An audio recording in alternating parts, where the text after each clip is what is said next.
I never thought I'd be the kind of man who watches his family unravel from the sidelines, powerless to stop it. Yet here I am, sitting in a quiet house that once buzzed with laughter and chaos, the echoes of our children's footsteps fading into the walls like ghosts. My wife left me and the kids after her friends convinced her she was wasting her youth being tied down. It sounds like a cliché, and maybe it is, but living it isn't something you can prepare for. When we first met, everything was easy. Sarah was this vibrant, full of life woman, always laughing, always planning some spontaneous adventure. We were young, maybe too young, but I was sure she was the one. We got married after 2 years, and soon after, the kids came. Two beautiful girls, Emma and Lucy. They became the center of our world, the reason we pushed through sleepless nights and messy days. At first, Sarah was happy. She loved being a mother, or so she said. But somewhere along the way, things changed. The spark in her eyes dimmed, replaced by a quiet frustration I couldn't understand. I tried to talk to her, to ask what was wrong, but she would brush it off with a smile that didn't quite reach her eyes. Her friends played a big role in that shift. They were a tight-knit group, a mix of women who had never settled down, or if they had, they regretted it fiercely. They would meet for brunches, shopping trips, and long nights out. Slowly, Sarah's world began to revolve more around them, and less around us. I remember the day it all started to unravel. She came home after a weekend with them, and there was something different, a restlessness, a spark of rebellion. She told me she needed to find herself, that she felt trapped in the routine of motherhood and marriage. Her friends had convinced her that youth was slipping away, that she was sacrificing her dreams for a life she didn't want. I begged her to stay, told her we could find a way to make things work together. But the seed had been planted, and it grew too quickly. One evening, she packed a bag and left, saying she needed space, freedom. She promised she'd be back, that it was just a break. But days turned into weeks, and weeks into months. The kids didn't understand. Emma, barely 7, would ask me why Mommy didn't come home. Lucy, just 4, would cry herself to sleep, clutching the sweater Sarah had left behind. I had to be both parents, a role I was never prepared for. I tried reaching out to Sarah, calls, texts, messages, but she was distant, almost cold.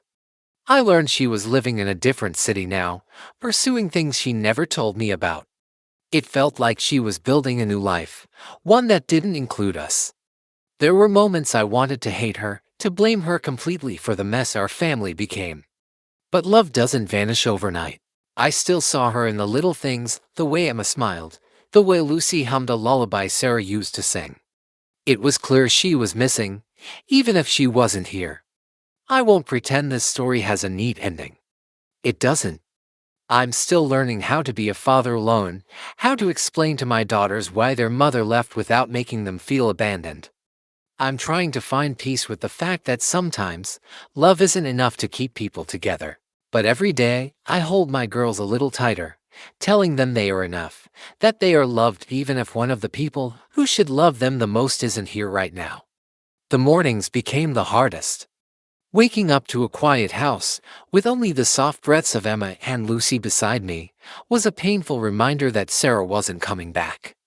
The little routines we had, breakfast together, school drop-offs, bedtime stories, they all fell on my shoulders. I learned to cook pancakes, braid hair, and find cartoons that wouldn't cause a meltdown. It was exhausting, but I didn't want the kids to feel like they were missing out. At first, Emma kept asking if Mommy would come home. I'd tell her, Mommy loves you very much. Sometimes grown-ups need some time to figure things out. But she's always thinking of you. Lucy didn't understand the words, but she felt the sadness. I remember one night, she whispered in the dark, Daddy, will Mommy love me again? I didn't know how to answer. Work was a distraction, but not a relief. I found myself zoning out in meetings, unable to focus. The phone calls from Sarah, when they came, were brief and tense. She talked about how she was finding herself and that she hoped one day I could understand. I wanted to, but my heart was breaking for the children who didn't understand why their mother chose to leave. Friends and family offered support, but their advice often felt empty. "She'll come back," some said. Others suggested I should move on. But moving on wasn't just about me. It was about making sure Emma and Lucy felt secure, loved, and whole even if half of their family was missing. I started going to a support group for single parents. There, I met people who had been through similar heartbreaks. We shared stories of loss, anger, and hope. It was the first time I realized I wasn't alone in this. One evening, after a particularly rough day, Emma said to me, "Daddy, can we make a scrapbook of Mommy?" So we remember the good times. Her innocence struck me deeply. We spent hours going through old photos, letters, and little keepsakes. It was painful, but healing in its own way. I began writing down stories for my daughters, memories of their mother's laughter, silly things she said, the way she danced around the kitchen. I wanted them to know their mom wasn't just a ghost who left, but a person who loved them, even if she couldn't stay. Months passed, and life settled into a new rhythm. Sarah's visits became less frequent, and the distance between us felt more permanent. But the girls were growing stronger. Emma started to smile again, and Lucy's laughter returned to fill the house. I learned to be both mom and dad, protector and nurturer. It wasn't easy, and some days were darker than others, but I kept reminding myself I was doing this for them. Love had changed. It wasn't the same as before, but it was still there in every hug, every bedtime story, every scrape knee kissed better by a single dad trying his best. And though the woman I loved had walked away, I vowed to never let my daughters feel abandoned.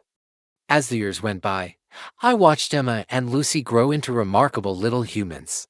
Emma, always the more curious and outspoken one, often asked questions that caught me off guard.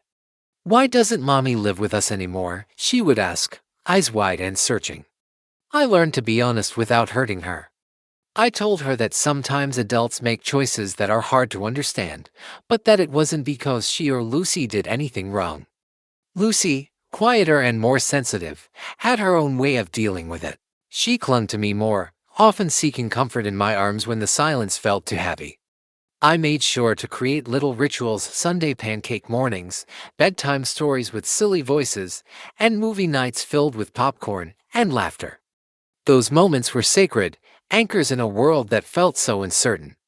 School was a challenge at first. The kids faced whispers and questions from classmates about why their mom wasn't around. I volunteered for school events and parent meetings, always making sure to be present and involved. I wanted to shield them from the judgment and confusion, to give them a sense of normalcy despite the chaos behind closed doors.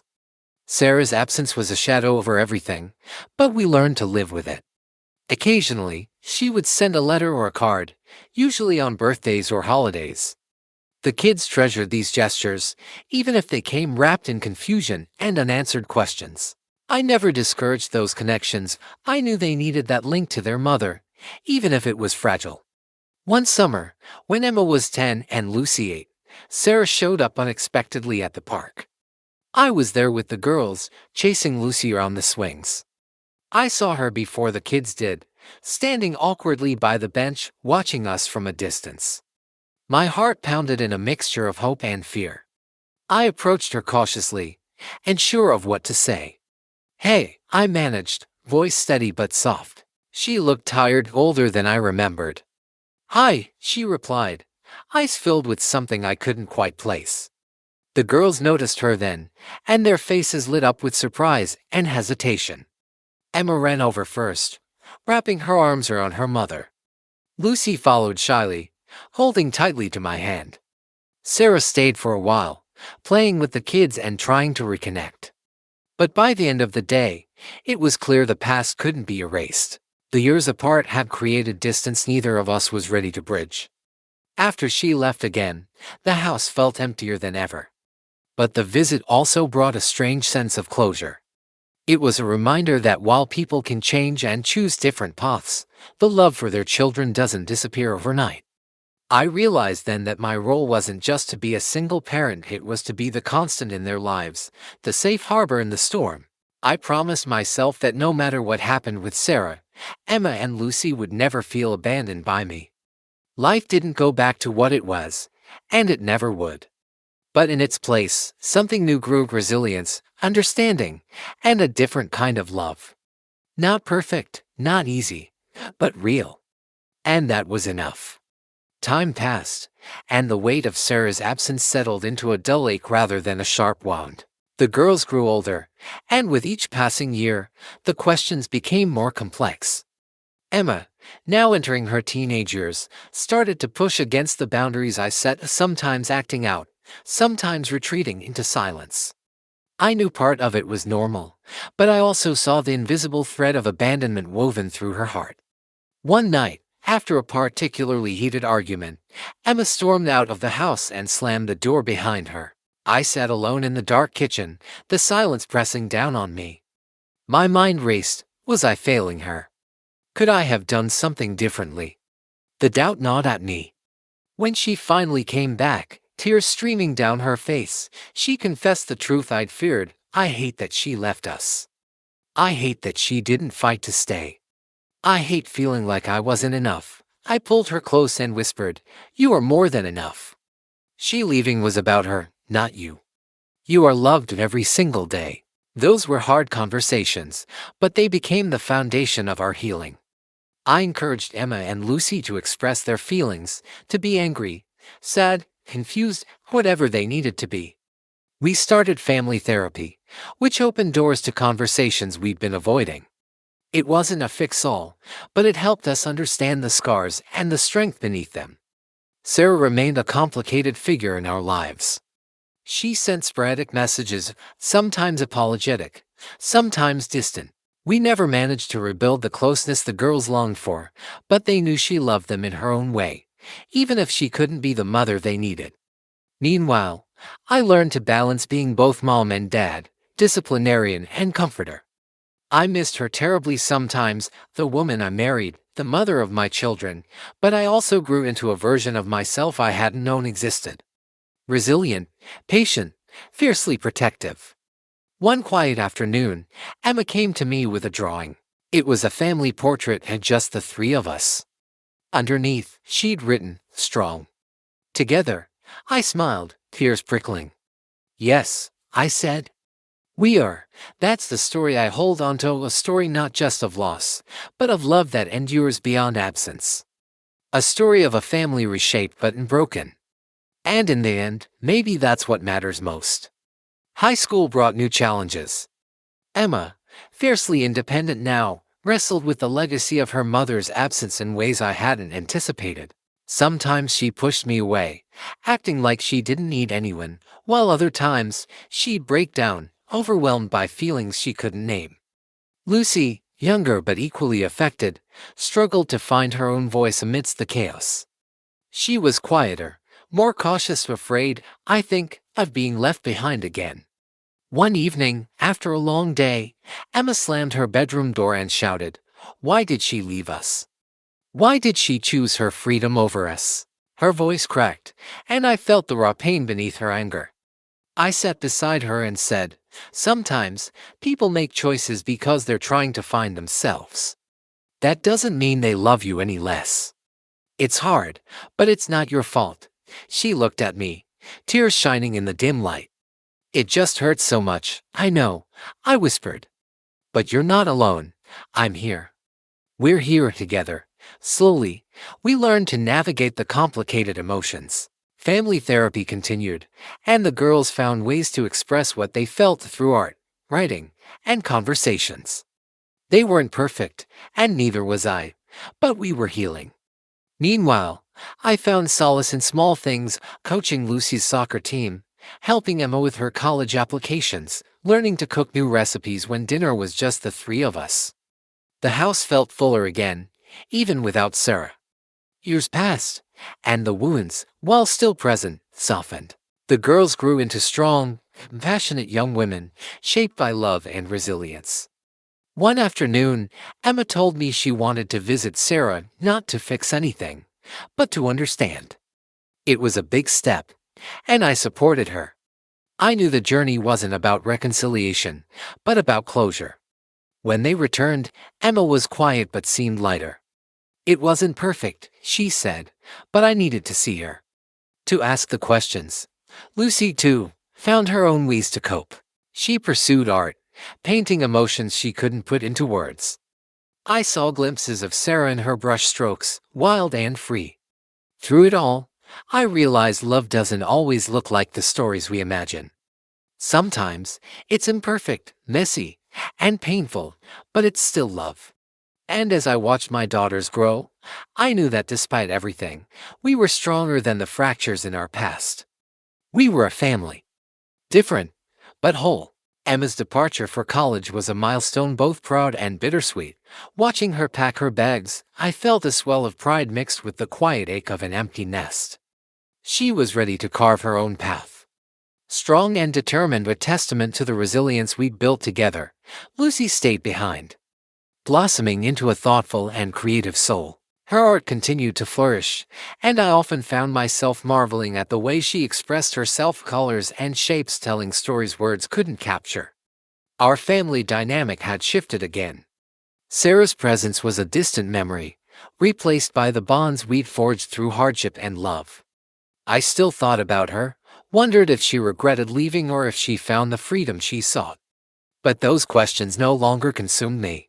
Instead, I focused on the here and now, my daughters, my home, my life. Emma came home for holidays, sharing stories of new friendships and challenges. Sometimes, she spoke candidly about her visit with Sarah.